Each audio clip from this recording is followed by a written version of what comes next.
नवधा भक्ति में वंदन भक्ति के आचार्य श्री अक्रूर जी हैं।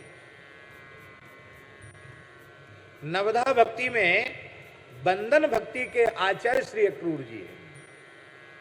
बंदन सुफलक सुवन दास दीपत्ति कपीश्वर अक्रूरस्त्वभिवंदने। वंदन भक्ति के आचार्य श्री अक्रूर जी महाराज। जब कंस के भेजे हुए वे नंद ब्रज में पहुंचे तो मार्ग में कृष्ण बलराम के चरण चिन्हों को देखकर रथ से कूद पड़े और उसी रज में लौटने लगे। वे वंदन भक्ति के आचार्य हैं। और कितने उच्च कोटि के भक्त हैं, हम आपको क्या कहें। भगवान अक्रूर जी के यहां जब आतिथ्य स्वीकार करते हैं तो भगवान क्या कह रहे हैं। नहियं मयानि तीर्थानि न देवा मृच्छिला मया ते पुनन्त्युरुकालेन दर्शनादेव साधवा। स्वामी जी, ये श्लोक भागवत जी में 3 बार आया है। 2 बार तो बिल्कुल एक जैसा थोड़ा सा पाठांतर है और तीसरी बार में थोड़ा सा पाठांतर, बाकी भाव तीनों का एक ही। 3 बार आया। 2 बार तो इस श्लोक के वक्ता श्री कृष्ण ही हैं और तीसरी बार इस भाव के वक्ता देवाधिदेव भगवान शिव हैं, महादेव जी हैं।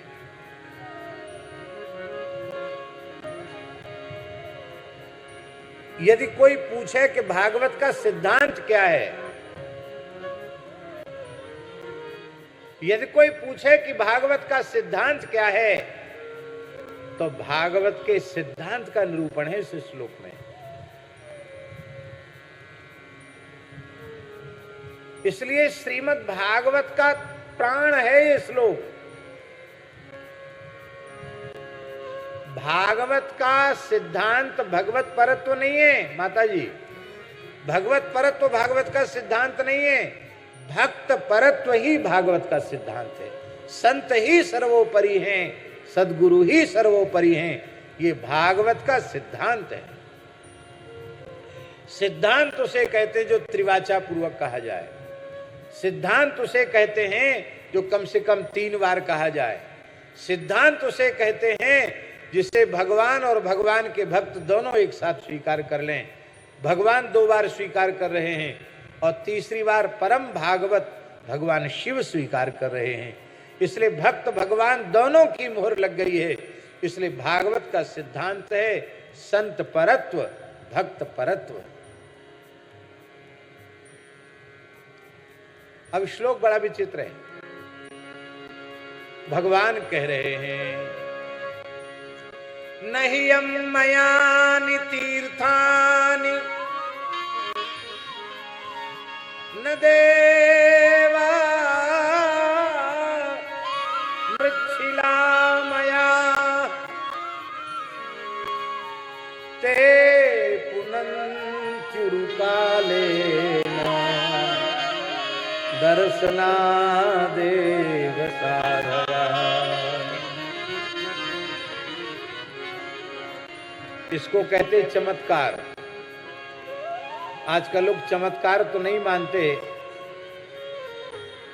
पर हम इसे चमत्कार से कम नहीं मानते। हम संत महिमा भगवान के शब्दों में गा रहे हैं और परम राष्ट्र भक्त संत राष्ट्र के सर्वांगीण विकास के चिंतन में निरंतर संलग्न और सनातन धर्म के स्वरूप के संरक्षण के चिंतन में निरंतर संलग्न परम पूज्य स्वामी श्री आत्मानंद जी महाराज कृपा करके पधारे हैं। बड़ी प्यारी बात। नहियं मयानि तीर्थानि। हम लोग तीर्थों में जाते हैं तो वहां जलमय तीर्थ प्राप्त होते हैं। कहीं कोई पवित्र नदी है तो कहीं कोई पवित्र सरोवर है। कैलाश में जाते हैं तो वहां मानस सरोवर प्राप्त होता है, पुष्कर जी में जाते हैं तो वहां ब्रह्म सरोवर प्राप्त होता है, कच्छ में जाते हैं तो नारायण सरोवर प्राप्त होता है, दक्षिण में जाते हैं तो पंपा सरोवर प्राप्त होता है, हमारे ब्रज में आते हैं तो प्रेम सरोवर प्राप्त होता है, मान सरोवर, चंद्र सरोवर, प्रेम सरोवर, विमल सरोवर, ये हमारे ब्रज के तीर्थ हैं। कहीं सरोवर हैं, कहीं श्री गंगा जी हैं, कहीं श्री यमुना जी हैं, कहीं श्री नर्मदा जी हैं, कहीं श्री सरयू जी हैं, पवित्र नदियां, कहीं कोई पवित्र कूप है। इसलिए तीर्थ शब्द का अर्थ ही है पवित्र जल। अब देखो, हम कहें तो आप थोड़ा इधर उधर कर सकते हैं, पर जगतगुरु श्री कृष्ण बोल रहे हैं, नहीं अम्मयानि तीर्थानि अपमयानि अम्मयानि। जल में तीर्थ भी उतने जल्दी जीव को पवित्र नहीं करते। तब तीर्थों में विद्यमान विराजमान जो भगवत विग्रह हैं, कहीं भगवान शिव ज्योतिर्लिंग के रूप में विराजे हैं, तो कहीं द्वारिकाधीश विराजे हैं, तो कहीं जगन्नाथ भगवान विराजे हैं, तो कहीं बद्रीनाथ भगवान विराजे हैं, तो कहीं रंगनाथ भगवान विराजे हैं। कहते मृत पाषाणादि के जो विग्रह हैं, उन विग्रहों का दर्शन करने वाले भी सद्या पवित्र नहीं होते, दीर्घ काल में पवित्र होते हैं। जल में तीर्थों में अवगाहन करने वाले भी दीर्घ काल में पवित्र होंगे। तीर्थों में अधिष्ठात्र देवता के रूप में प्रतिष्ठित जो मृत पाषाणादि देव विग्रह हैं, उन विग्रहों का दर्शन करने वाले भी दीर्घ काल में पवित्र होंगे। पर हे अक्रूर जी, आप जैसे संत का किसी को दर्शन हो जाए तो दर्शनादेव साधव। आप जैसे संत तो दर्शन मात्र से जीव को पवित्र कर देते हैं। हम लोग तीर्थों की बहुत महिमा गाते हैं और तीर्थों में विराजमान देव प्रतिमाओं के महात्म्य का भी वर्णन करते हैं। स्कंद पुराण में वेंकटाचल महात्म्य में लिखा है कि जो मनुष्य एक बार जीवन में तिरुमला जाकर के, वेंकटाचल पर्वत पर जाकर के भगवान श्रीनिवास का एक बार दर्शन कर लेता है, उसे पुनः किसी माता के गर्भ में नहीं जाना पड़ता है। श्रीनिवास भगवान वेंकटेश वाला जी का दर्शन साक्षात श्री रघुनाथ जी का दर्शन है। ऐसा हमने खुद पढ़ा है स्कंद पुराण के वेंकटाचल महात्म्य कि भगवान श्रीनाथ, भगवान जगन्नाथ, भगवान श्रीनिवास सभी ठाकुर जी आपके दिए हुए नैवेद्य को भी स्वीकार करेंगे। दूसरे के लिए वह जगन्नाथ जी का, श्रीनाथ जी का, श्रीनिवास जी का प्रसाद भले ही ना हो, पर आपके लिए तो साक्षात भगवान श्रीनिवास का प्रसाद है। पर भगवत मंदिरों में दर्शन करने अवश्य जाना चाहिए। और अब वह समय आ गया है कि देश के समस्त संतों को और आस्तिक समाज के लोगों को संगठित होकर के अपने प्राचीन प्रतिष्ठित देवालयों में गव्य पदार्थों का ही उपयोग हो, ऐसी व्यवस्था मिलजुल करके बनाई जानी चाहिए। नहीं अम्मयानि तीर्थानि न देवा मृच्छिला मया ते पुनंचुरु कालेन।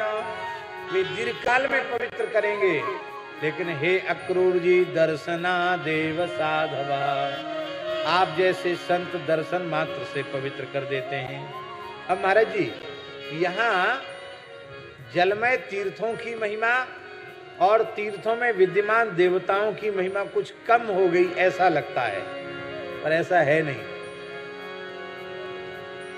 भगवान न तो जलमय तीर्थों की महिमा कम कर रहे हैं, ना ही भगवान तीर्थों में विराजमान देव प्रतिमाओं की महिमा कम कर रहे हैं। एक परिभाषा है हमारे व्याकरण में, नहि निंद्यः निंद्यम निंदितुम प्रवर्तते अपितु विधेयम स्तौतुम। विधेय की स्तुति में तात्पर्य होता है, निंद्य की निंदा में तात्पर्य नहीं। यह निंदा नहीं है, यह संत दर्शन की महिमा विधेय है और उसमें यह तात्पर्य है। एक बात तो यह है, दूसरी बात यह है कि वस्तुतः तीर्थ सद्यः पवित्र कर देता है, वस्तुतः देव दर्शन सद्यः पवित्र कर देता है, किंतु हम लोगों के चित्त मलिन हैं। उन तीर्थों के पवित्र दिव्य जल में हमारी सामान्य जल की बुद्धि होती है, और उन भगवत विग्रहों में ये मिट्टी के हैं, ये लकड़ी के हैं, ये पीतल के हैं, ये सोने के हैं, ये पत्थर के हैं। माने भगवत विग्रहों में साक्षात बुद्धि न होकर पाषाण बुद्धि अथवा धातु बुद्धि होती है। इसलिए भगवान कहते दीर्घकाल में पवित्र होंगे। यदि इस भाव से कोई तीर्थ का दर्शन करे, ये गंगा जी जल नहीं है, ये द्रवीभूत ब्रह्म है, ब्रह्म ही प्रवाहित हो रहा है गंगा के रूप में, मेरा ऐसा विश्वास है, इस भाव से कोई गंगा जी का स्मरण कर ले तो वो ही पवित्र हो जाएगा। दर्शन और स्नान की बात तो बहुत दूर की, लेकिन इस प्रकार का भाव कि सामान्य जल नहीं है, ये जड़ पदार्थों की बनी हुई प्रतिमा नहीं है, ये साक्षात भगवान है, ये दीर्घ काल तक तीर्थ का सेवन करने से आएगा। पर संत तो सद्यः पवित्र कर देते हैं। प्रमाण है, नलकूबर मणिग्रीव कुबेर के पुत्र युवावस्था के मद में, देवत्व के मद में, धन के मद में और मादक पेय के मद में इतने मतवाले हो रहे थे कि मंदाकिनी के जल में नग्न खड़े थे, निर्वस्त्र खड़े थे। स्त्रियां नारद जी को देखकर लज्जा कर रही थी, वस्त्र धारण करने का प्रयत्न कर रही थी, उन स्त्रियों को खींच खींच कर जल में ला रहे थे, और नारद जी को देखकर भी नहीं पहचान। अरे बोले ऐसे बाबा जी तो डोलते ही रहते हैं, क्या है इनका संकोच करना। उन्होंने नारद जी को नहीं देखा, पर नारद जी की पतित पावनी दृष्टि कुबेर पुत्रों पर पड़ गई, तो उसका परिणाम क्या हुआ, उन्हें ब्रजवास मिल गया।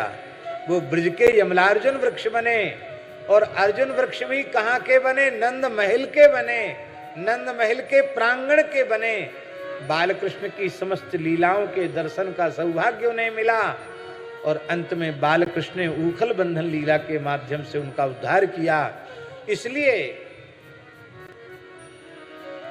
नलकूबर मणिग्रीव क्या प्रार्थना कर रहे हैं भगवान से, बाणी गुणानु कथने श्रवणौ कथाया हस्तौ च कर्मसु मनस्तव पादयोर्नः स्मृत्यां शिरस्तव निवास जगत् प्रणामे दृष्टि सतां दर्शनेस्तु भवत्तनूनाम्। संपूर्ण श्लोक के व्याख्यान का प्रयोजन नहीं है, सरलार्थ है, स्पष्ट है। हमारी वाणी आपके गुणानुवाद का वर्णन करे, हमारे हाथ आपकी सेवा पूजा करें, हमारा मन चराचर में व्याप्त आपका अनुभव करे, हमारा मस्तक सब कुछ आप ही हैं ऐसा मानकर झुका रहे। अंतिम जो पद है स्वामी जी, वो सबसे महत्वपूर्ण है। वो कह रहे हैं भवत तनूनाम सताम दर्शने दृष्टिरस्तु।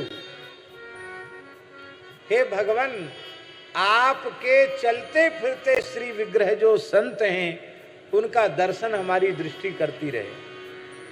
नलकूबर मणिग्रीव से पूछा जाना चाहिए कि साक्षात बालकृष्ण प्रभु तुम्हारे सामने हैं, तुम्हें वर मांगना चाहिए कि आपकी यह मधुराति मधुर मंजुलाति मंजुल मूर्ति मेरे नेत्रों के सामने बनी रहे, पर तुम मेरा दर्शन नहीं चाहते हो, इन संतों का दर्शन क्यों चाहते हो। मानो वे कह रहे हैं हमने संत को नहीं देखा, संत ने हमको देख लिया, तब तो हमें ब्रजवास मिल गया। अब वृक्ष बन गए, वृक्ष बन गए का अर्थ क्या है, संत ने कोप किया तो भी संत बना दिया। वृक्ष भी संत हैं। संत का लक्षण क्या है? पर उपकार बचन मन काया, संत सहज स्वभाव खगराया, संत सहज स्वभाव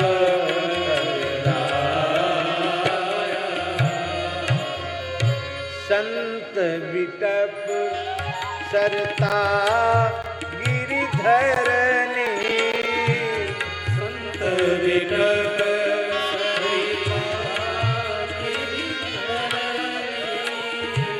परहित हेत सबनी के करनी, परहित हेत सबनी के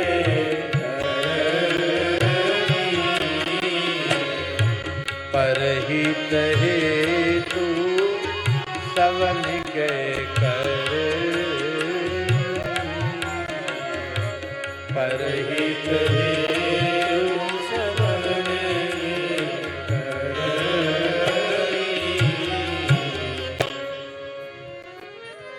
तो वृक्ष बना दिया, मानो परोपकार परायण संत बना दिया, ब्रजवासी बना दिया, और आपकी लीला के दर्शन का अवसर मिल गया। ये कब? जब हमने संत का दर्शन नहीं किया, संत की दृष्टि मेरे ऊपर पड़ गई, और श्रद्धा पूर्वक भाव पूर्वक यदि संतों का दर्शन करना हमें आ जाए, तब तो संतो दिशंति चक्षुंसी, संत तो वह आंख दे देते हैं जिसमें सर्वम खलविदम ब्रह्म, नेह नानास्ति किंचन, आत्मैवेदम सर्वम, इस प्रकार का बोध करा देते हैं संत। जड़ चेतन जग जीव जत सकल राममय जानी, बंदो तिनके पद कमल सदा जोरि जुग पान।